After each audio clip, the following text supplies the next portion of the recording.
হরে কৃষ্ণ। সুপ্রিয় গৌর ভক্তবৃন্দ, কেমন আছেন সবাই? আশা করি অনেক ভালো আছেন। তো আমি একটা বিষয় নিয়ে আসলাম আপনাদের সামনে। তো ভিডিওটি আপনারা অত্যন্ত গুরুত্ব সহকারে আপনারা দেখবেন। তো বিষয় হচ্ছে, আমি গত মাস তিনেক আগে একটা সাপ্তাহিক গীতা ক্লাস শুরু করেছিলাম আমাদের মন্দিরে, যেখানে আমি আছি। এখানে স্থানীয় কিছু ভক্তদের মানে দীর্ঘদিনে আশা ছিল যে তারা চায় যে তাদের বাচ্চাদের, ছেলে মেয়েদেরকে, শিশুদেরকে একটু যেন গীতা শিক্ষা দেওয়া হয়।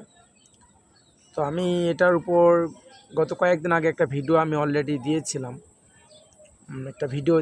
আমি কিছুদিন আগে। তো আমি আরেকটা ভিডিও দিচ্ছি। এটা আসলে কাউকে ছোট করা বা হেয় প্রতিপন্ন করা উদ্দেশ্যপ্রণোদিতভাবে বলছি না। তো এটা জাস্ট শিক্ষণীয় বিষয়টা আমি এখানে বলছি। আমি এখানে আমার বলার বিষয় হচ্ছে, তো আমি যে আমাদের গীতা ক্লাস, সেটা আমাদের প্রতি শুক্রবার করে চালু আছে। বিকাল 3:30 থেকে 4:30 বা 5টা পর্যন্ত ক্লাসটা নেওয়া হয়। তো এখানে আমাদের জাগ্রত ছাত্র সমাজ এবং আমাদের যে আমাদের জাগ্রত ছাত্র সমাজের যে বইগুলি রয়েছে, আমাদের ঢাকা থেকে আমরা সংগ্রহ করেছিলাম 8টি বই মোট। তো এগুলো থেকে আমরা ধারাবাহিকভাবে সেখানে আমরা ছাত্রছাত্রীদেরকে বিভিন্নভাবে আমরা শিক্ষা দিচ্ছি, গাইড করছি সেগুলো। তো সেই ধারাবাহিকতায় এই জাগ্রত ছাত্র সমাজের, তো আমরা ইদানিংকালে লক্ষ্য করেছি যে আমাদের কিছু ভক্ত বা কিছু ছেলে মেয়ে যারা হয়তো এখন আসছে না, আগে তারা মোটামুটি বেশ ভালোই আসছিল কিছুদিন যাবৎ। তো আমি অভিভাবকদের বলবো যে আপনারা অবশ্যই আপনাদের ছেলে মেয়েদেরকে আপনারা বিশেষ করে প্রতি শুক্রবার অন্তত একটা দিন আপনারা অন্তত অল্প কিছু সময়ের জন্য হলেও আপনারা আপনাদের ছেলে মেয়েদেরকে আপনারা মন্দিরে পাঠাবেন। তাহলে হবে কি, এই ক্ষেত্রে সে ওই সময়টা মন্দিরে থাকলে তার যে চিন্তা চেতনাটা, সেটা মন্দির ভিত্তিক এবং ভগবানের দিকে ধাবিত হবে। একটা আধ্যাত্মিক চেতনা তার মধ্যে কাজ করবে। আর আমরা অনেক সময় দেখি কি, আমাদের ছেলে মেয়েদেরকে আমরা জড়জাগতিক শিক্ষাটা আমরা দিচ্ছি, হ্যাঁ, সেটাকে আমি ছোট করছি না। আমাদের জড়জাগতিক শিক্ষাটারও প্রয়োজন আছে। সেটা যে একেবারে প্রয়োজন নেই না, এমন না। যেটা যে প্রয়োজন নেই এমন না, আমাদের এইটা শিক্ষারও প্রয়োজন আছে বাস্তবিক। তো জড়জাগতিক শিক্ষারও প্রয়োজন, সেই সঙ্গে আমাদের আধ্যাত্মিক শিক্ষাটা তাদেরকে দিতে হবে, সেরকম পরিবেশ গড়ে তুলতে হবে। তো আমরা মনে করছি যে হয়তো মন্দিরে গেলে হয়তো সেখানে তারা কি শিখছে বা বিষয় এরকম হয়তো অনেক নেগেটিভ ধারণা আসে। তো এই ধারণাটাতে আপনাকে পেরিয়ে আসতে হবে যে, কেননা মন্দির একটা হচ্ছে আধ্যাত্মিক শিক্ষা কেন্দ্র এবং চর্চা কেন্দ্র, সাংস্কৃতিক কেন্দ্র, চর্চা কেন্দ্র। মন্দির একটা আধ্যাত্মিক কেন্দ্র, যেখানে শিশুর যে পারমার্থিক জ্ঞানটা সেখান থেকে তারা লাভ করতে পারবে। আমরা দেখুন যে আমাদের জড়জাগতিক ছেলে মেয়েদেরকে আমরা পড়াশোনার ক্ষেত্রে তাদেরকে স্কুলে নিয়ে যাচ্ছি, আবার তাদেরকে স্কুল থেকে নিয়ে আসছি, আবার স্কুলে গিয়ে সেখানে কত আমরা সময় দিচ্ছি তাদের পিছনে।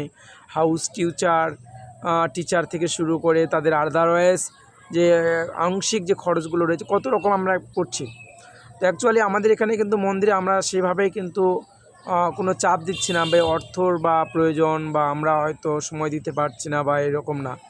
তো আমি আই হোপ কাইন্ডলি বলবো যে আপনাদের যারা অভিভাবক রয়েছেন, যারা আমাদের ভিডিওটা দেখছেন, আমি সবাইকে অনুরোধ করব যে আপনাদের যে সমস্ত ছেলে মেয়ে রয়েছে, আপনারা আপনাদের ছেলে মেয়েদেরকে আপনারা অবশ্যই আমাদের মন্দিরে পাঠাবেন। আমাদের ইসকন শেরপুর বগুড়া, আমাদের উত্তর সাবড়া যে মন্দির রয়েছে, আমাদের প্রচার কেন্দ্র বা নামট্য কেন্দ্র রয়েছে, আমাদের এখানে যে সেন্টারটি রয়েছে, তো আপনারা এখানে আপনাদের ছেলে মেয়েদেরকে প্রতি শুক্রবার করে পাঠাবেন। আমরা চেষ্টা করছি যাতে আপনাদের এই ছেলে মেয়েগুলো যেন আধ্যাত্মিক শিক্ষায় শিক্ষিত হয়ে যেন তারা আদর্শবান নাগরিক হিসাবে যেন গড়ে উঠতে পারে এবং সৎ চরিত্রবান হতে পারে, সেটাও আমরা কাজ করছি। তো আমি ব্যক্তিগতভাবে বলবো যে আপনারা অবশ্যই আপনাদের ছেলে মেয়েদেরকে পাঠান আধ্যাত্মিকতার বিকাশের জন্য। আর আমরা এখানে যে শিক্ষাগুলো দিচ্ছি, আপনারা এগুলো বাড়িতে গিয়ে তাদেরকে মোটিভেশনাল বা মোটিভ করার চেষ্টা করবেন যে সে যে মন্দিরে আসছে কতটুকু শিক্ষা অর্জন করলো বা কতটুকু জ্ঞান অর্জন করলো। শুধু মন্দিরের প্রভুদের উপর নির্ভরশীল হওয়াটা বা সেটাও না। আর আমরা চাই যে আপনাদের ছেলে মেয়েদেরকে এমনভাবে শিক্ষা দিন, তারা যেন বাইরে যে কোনো জায়গাতে বিভিন্ন অডিয়েন্সে যেন তারা অন্তত কথা বলতে পারে।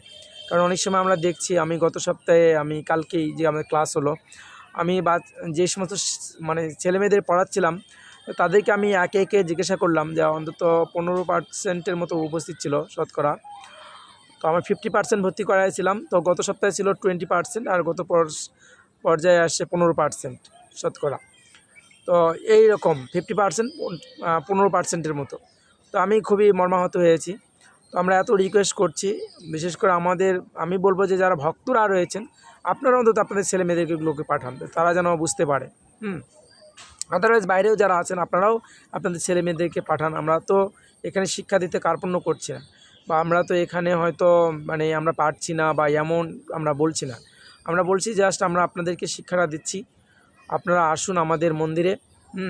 আমরা চেষ্টা করব আপনাদেরকে সেই শিক্ষাগুলো দেওয়ার জন্য, যেটা আপনার সন্তানের ভবিষ্যৎ কাজে লাগবে এবং পরবর্তীতে তারা আরও অনেক দূর এগিয়ে যাবে।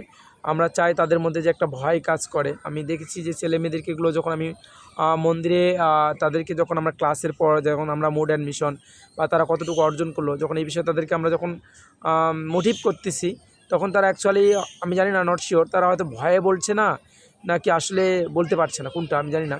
তো আপনারা তাদের গৃহে যারা যখন তার বাড়িতে যাবে, তাদেরকে আপনারা সেই বিষয়গুলোকে চর্চা করবেন, মানে তাদেরকে সেই বিষয়গুলো চেষ্টা করবেন তারা কতটুকু শিখেছে বা অর্জন করেছে। আমি চাই যে আপনার অভিভাবক, যে আপনাদের সন্তানের মধ্যে একটা ভয় বা ভীতি কাজ করছে বা বিভিন্ন রকম, সেটা যেন তারা নার্ভাস ফিল না করে, এবং তারা যেন একটা উপস্থাপনার যে বিষয়টা রয়েছে সবার সামনে, সেটা যেন তারা উপস্থাপনাটা অন্তত যেন করতে পারে। আর এভাবেই যেন তারা এটা মানে করতে পারে আর কি, উপস্থাপনাটা। তো অনেক ক্ষেত্রেই ছোটো বাচ্চা তারা হয়তো সেটা করতে পারছে না। আর শুধু প্রভুদের উপর নির্ভরশীল থাকলেই হবে না। তো আজকে যদি আপনি আপনার সন্তানকে যদি ধর্মীয় শিক্ষাটা না দেন, আমাদের মন্দির ভিত্তিক রয়েছে, সেখানে দেখুন আপনাদের কত উপস্থিতি মন্দির ভিত্তিক যেগুলো হচ্ছে, কিন্তু তাদেরও কিন্তু আমরা কিন্তু সেরকম উপস্থিতি করতে পারছি না। এর ব্যর্থতা কিন্তু আমার একার না, আমি এখানে ব্যর্থতা স্বীকার করছি না যে এখানে বিষয়টা এরকম না। তো আমি বলবো যে অভিভাবকদেরকে বলবো, বিশেষ করে আমাদের শেরপুরে যারা অভিভাবক রয়েছেন, আমাদের এখানকার যারা ভক্তরা রয়েছেন, আমি কাইন্ডলি আপনাদেরকে বলতে চাই যে আপনারা অবশ্যই আপনাদের ছেলেমেয়েদেরকে অন্তত আধ্যাত্মিক শিক্ষাটা দিন। অন্তত তারা যেন জানতে পারে ভগবান সম্পর্কে, জড়জগৎ সম্পর্কে, দেহ আত্মা সম্পর্কে, বা আধ্যাত্মিক যে বিষয়গুলো রয়েছে, সনাতন ধর্মটা অগাধ জ্ঞানগভীর তত্ত্ব রয়েছে, তারা যেন এই অগাধ জ্ঞানগভীর তত্ত্বটা যেন তারা বুঝতে পারে। এবং আমাদের যে জ্ঞানের সমুদ্র একটা রয়েছে, জ্ঞান গভীর ভাণ্ডার, যেটাকে রামায়ণ, মহাভারত, ভাগবত, চৈতামৃত, আদারওয়াইজ যে গ্রন্থগুলো রয়েছে, কারণ সনাতন ধর্ম তো অসীম। তো আমরা চাচ্ছি যে এটা যেন তারা অন্তত যেন কিছুটা হলে আধ্যাত্মিক শিক্ষাটা পায়। তো আমি বলবো যে আপনারা অবশ্যই যে সমস্ত মায়েরা রয়েছেন, বাবারা রয়েছেন, বা প্রভুরা রয়েছেন, মাতাজিরা রয়েছেন, আপনারা প্রত্যেকে সচেতন হন, আপনাদের ছেলে মেয়েদেরকে অন্তত আধ্যাত্মিক শিক্ষাটা শিক্ষিত করুন। অন্তত প্রতি শুক্রবার করে সাপ্তাহিক গীতা ক্লাস যেটা আমরা চালু করেছি, আমরা এটা অব্যাহত রাখবো ধারাবাহিকভাবে। আপনারা সেখানে আপনাদের ছেলে মেয়েদেরকে পাঠান, এবং আমরা চেষ্টা করব সেটাকে আরও তাদেরকে ভালো গাইডলাইন্স করে একজন ভালো ভক্ত বা আধ্যাত্মিক দিক দিয়ে আমি তাদেরকে উপরে নিয়ে যাওয়ার আমরা চেষ্টা করব।